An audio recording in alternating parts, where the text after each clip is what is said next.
The gentle rocking, the rhythmic clatter of the wheels on the tracks, the soft hum of the air conditioning. It was a familiar lullaby that usually put me right to sleep. I must have dozed off, because when my eyes snapped open, it wasn't to the familiar announcement for my stop, Crestwood Station.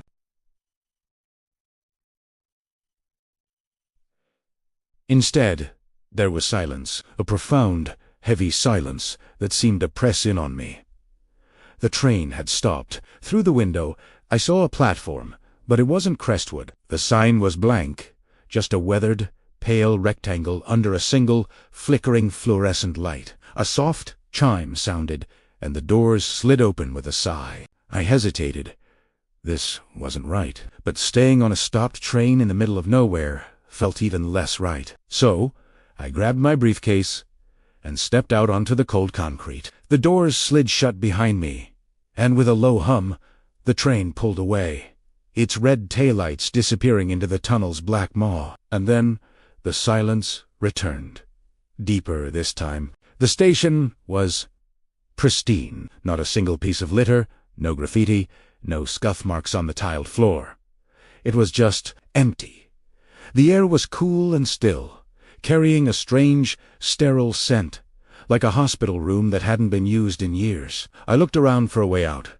There was a single staircase leading up. No other exits, no signs, no maps, just the stairs. I took a deep breath and started to climb. My footsteps echoed unnaturally in the quiet space. Each step sounded like a gavel strike in an empty courtroom. As I reached the top, I found myself in a long, wide hallway. It stretched in both directions, seemingly into infinity. The walls were a pale, nondescript beige. The floor was the same polished tile as the platform.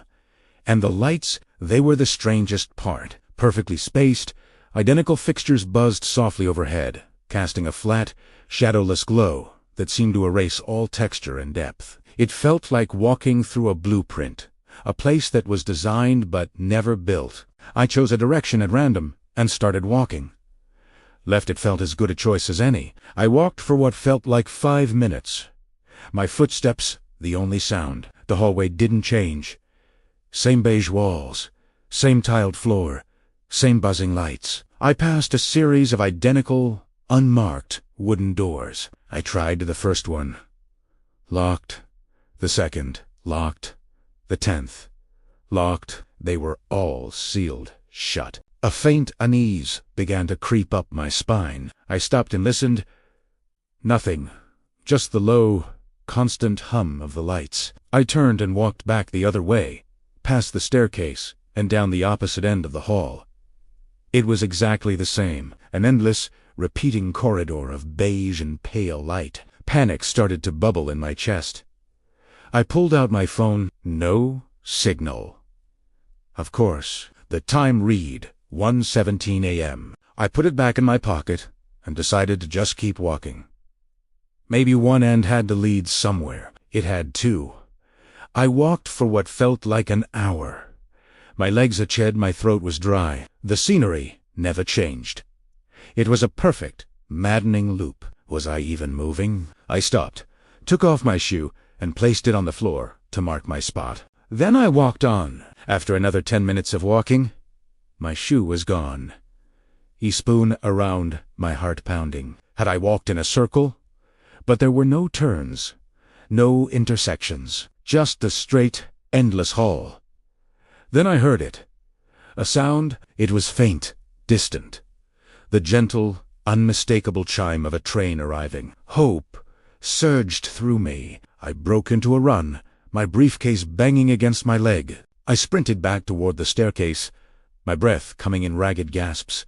The sound grew louder, clearer. I clattered down the stairs, nearly tripping in my haste. The platform was just as I had left it, and there, pulling into the station, was a train. Its headlights cut through the darkness of the tunnel. It looked just like the one I had arrived on. It slowed to a stop, and the doors slid open with that familiar, welcoming sigh. I didn't hesitate. I scrambled aboard, collapsing into the nearest seat, my heart hammering against my ribs. The doors closed, and the train began to move, pulling out of the strange, silent station. I leaned my head against the cool glass of the window, watching the blank platform and its single flickering light recede into the black. I closed my eyes, taking a long, shaky breath. It was over. A weird dream, a hallucination, something.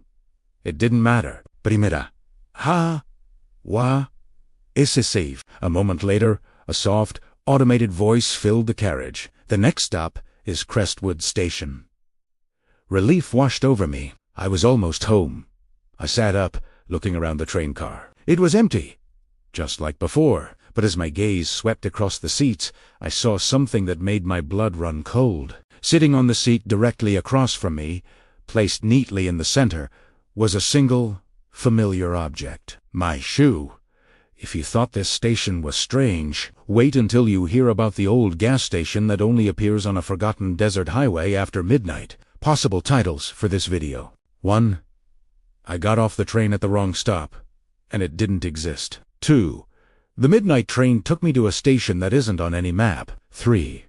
I fell asleep on the subway and woke up in an endless hallway.